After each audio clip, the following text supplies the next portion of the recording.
Hello everybody, I'm here to talk to you about congestive heart failure today, why it's so important to take care of your body. To start, what is congestive heart failure? Google defines CHF as a weakness of the heart that leads to a buildup of fluid in the lungs and surrounding body tissues. Heart failure occurs when the muscles of the heart do not pump blood adequately.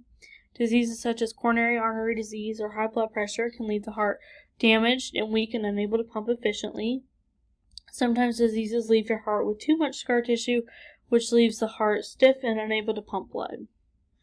So let's start off by talking about the symptoms of congestive heart failure: shortness of breath, swelling in legs, ankles, and feet, persistent coughing and wheezing, rapid weight gain, blood-tinged phlegm, rapid weight gain from fluid retention, chest pain, fatigue, rapid heart rate, and abnormal heart rhythm.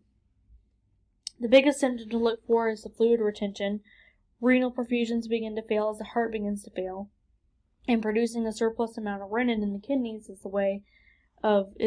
the kidney's way of responding to the problem.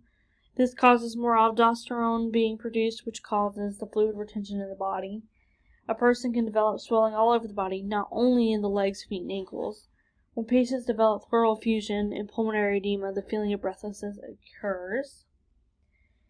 Hepatic function is reduced when congestion occurs. Diuretics treat the congestion and fluid overload by ridding the body of sodium and water via one's kidneys.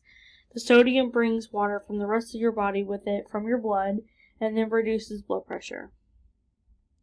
Being fluid overloaded also causes fluid to sit on the lungs.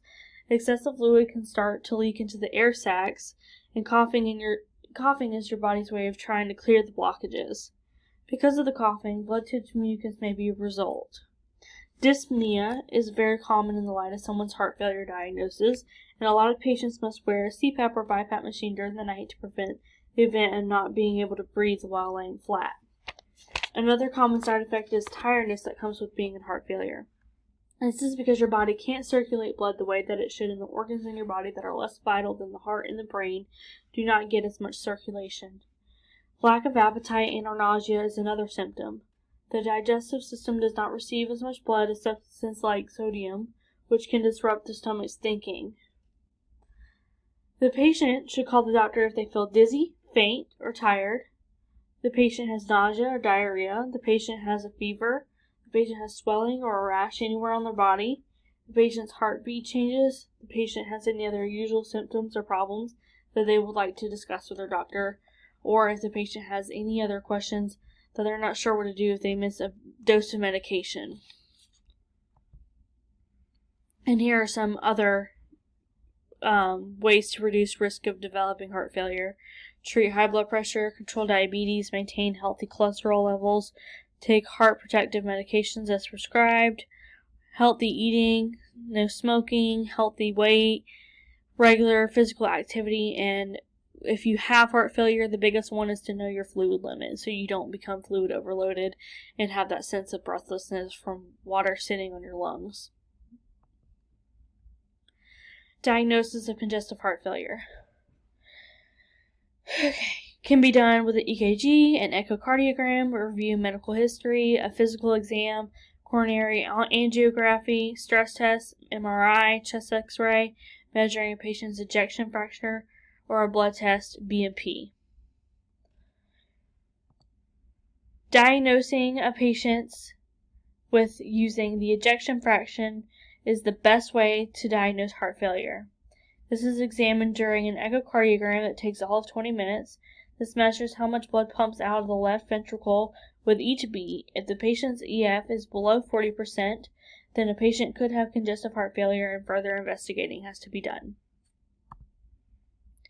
Diagnosis of congestive heart failure with a stress test. A stress test could also be used to diagnose congestive heart failure.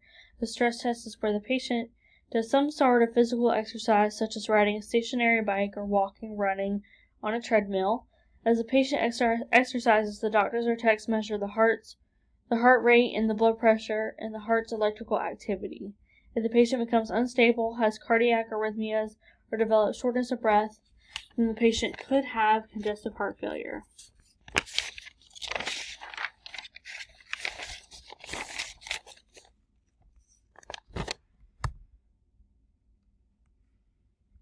Diagnosis of congestive heart failure with a coronary angiogram.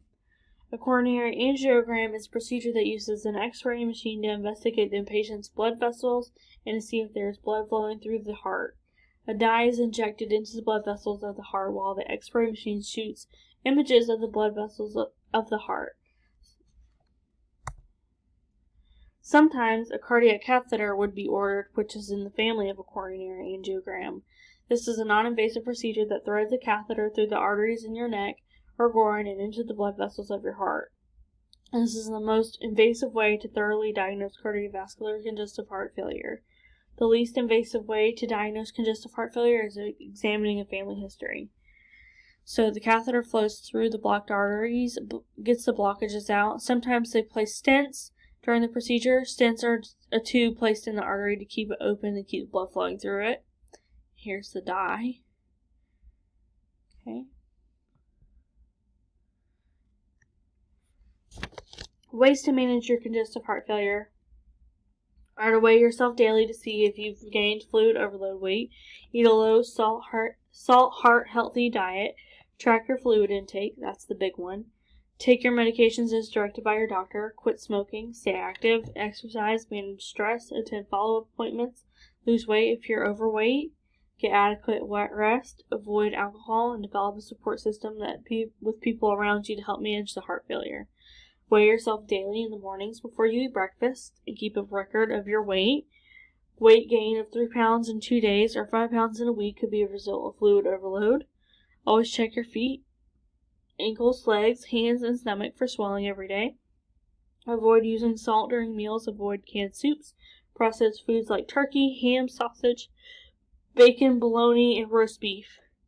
Also avoid salted snacks like olives and pickles. Avoid or limit seasoned boxed rice, frozen dinners, gravy sauce, and canned fruits and vegetables. And avoid drinking excess fluid and know your fluid limit.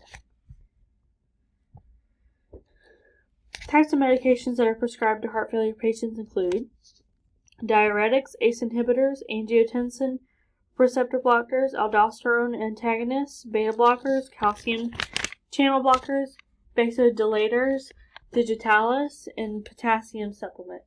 Diuretics, which are known as the water pill, help the body get rid of excess fluid in the body through urination. This helps with fluid overload patients.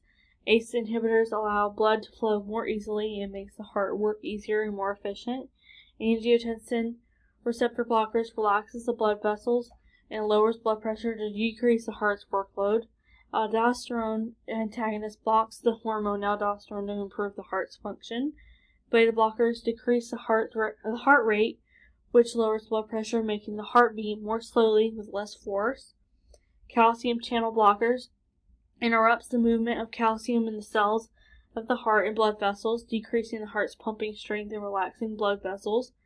Vasodilators relaxes the blood vessels and increases the supply of blood and oxygen to the heart while reducing its workload.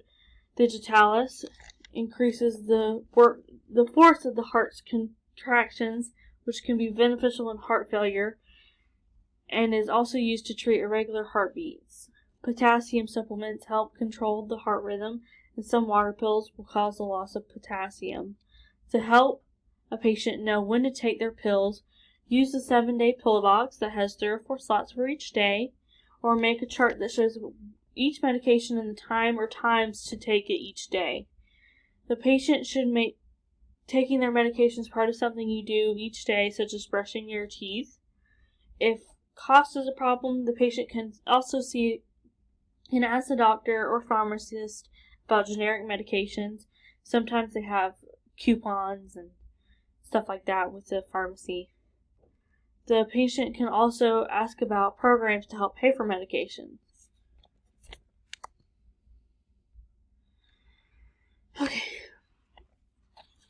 A physician may recommend a bypass surgery for congestive heart failure if you also have constant chest pain from multiple blocked arteries in the chest that supply blood to your heart.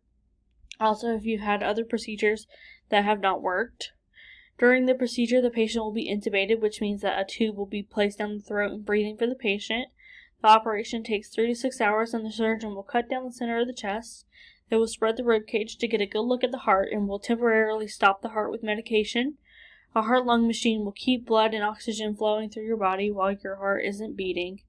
The surgeon will then remove a blood vessel from some part of your body like your chest, leg, or arm and attach one end of it to the aorta and the other end of it to an artery below the blockage in the patient's chest.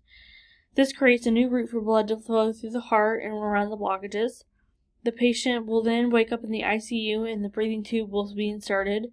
The tube comes out in a few hours when the patient can breathe on their own, and the symptoms of angina will be much better afterwards, and the recovery time is 2 to 3 months. And that is it. So that's why it's so important to take care of your body, because you never know what could happen. And if you ever develop